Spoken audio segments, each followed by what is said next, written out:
INEC. The 2023 elections was an eye-opener for the INEC. A lot of backlash on television, on social media.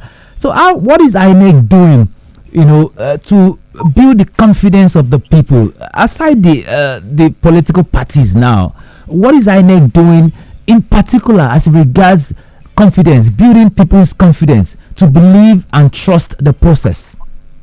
The process INEC has been doing, we have been doing our own bits, and doing other things lies on the political parties. Election is just like a puberty. No matter what, one person must win, one will lose. You see the people that lose, they will make noise. It's a natural process. Even when you play football and the umpire, people will always blame the umpire if one team lose. So that is a natural thing that usually happens. But the most of the work lies with the political parties. Political parties in Nigeria are not doing much to enlighten their followers or their members. They need to enlighten them, give them correct information, and have what they call political education. They need to be instead of just going to their web meeting, talking about how to distribute goodies.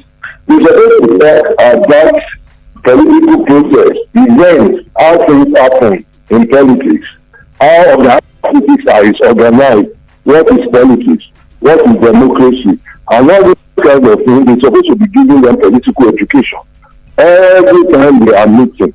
But I believe this thing is lacking within our society. So most of the work, INEC is doing their own bit. Our own is to register voters, conduct the election. But the ask is to make sure they follow the rules and regulations. Beautiful.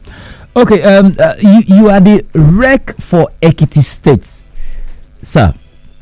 What reforms, are you personally going to recommend, to strengthen an electoral process and of course make participation smoother for everyday citizens? The thing is that citizens must be conscious of their rights and obligations. In some other countries, if you don't vote, you are not going to get benefits from the government.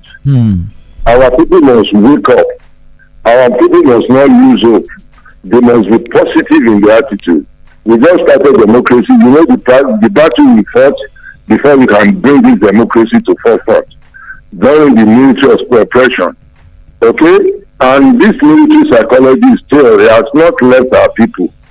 So our people need to debrief themselves and know that this is a civilian regime where fundamental human rights of every person is respected, where politics is just a game so that people can be able to govern you.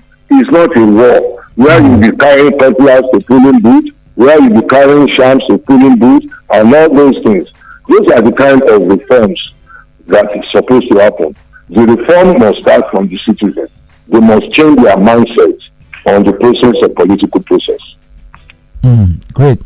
Okay, it's not a one-way discussion. Of course, the phone lines are open. I've got the resident electoral commissioner for Ekiti State on the phone this morning. Dr. Bunmi Omoseyindemi is on the phone. The phone line has been buzzing ever since you came on radio. So if you want to talk to him, you've got questions to ask. We've got the main man. You can hear from the horse's mouth himself this morning. 0906 2023 or 0906-2024-907. You've got any question at all as it regards the processes of INEC, voter registration processes, or any other thing that has to do with our electoral processes this morning. We've got the rec on the phone this morning. Now you can ask him just anything at all. But let's quickly move on, rec. Don't forget, you can send a message to on our WhatsApp platform or SMS on 0906-2023-907 or 0906-2024-907. Let's do a final check this morning, just as we custom and as we wait for the calls. INEC obviously can never succeed alone. So are you partnering with civil society organizations, churches, mosques, traditional, organizations. What are you doing? Yes. No, that's why I said, that's why I told you earlier. We have been having stakeholders meetings. When we are trying to do the notice of election, we call the stakeholders meeting. People will come. We explain things to them. We have our website that is open to people. They can go on the website. We have been having series of meetings with stakeholders, political parties, CSOs, religious organizations, market women, traditional institutions, and so on and so forth. Because all of us are Nigerians. The only thing we are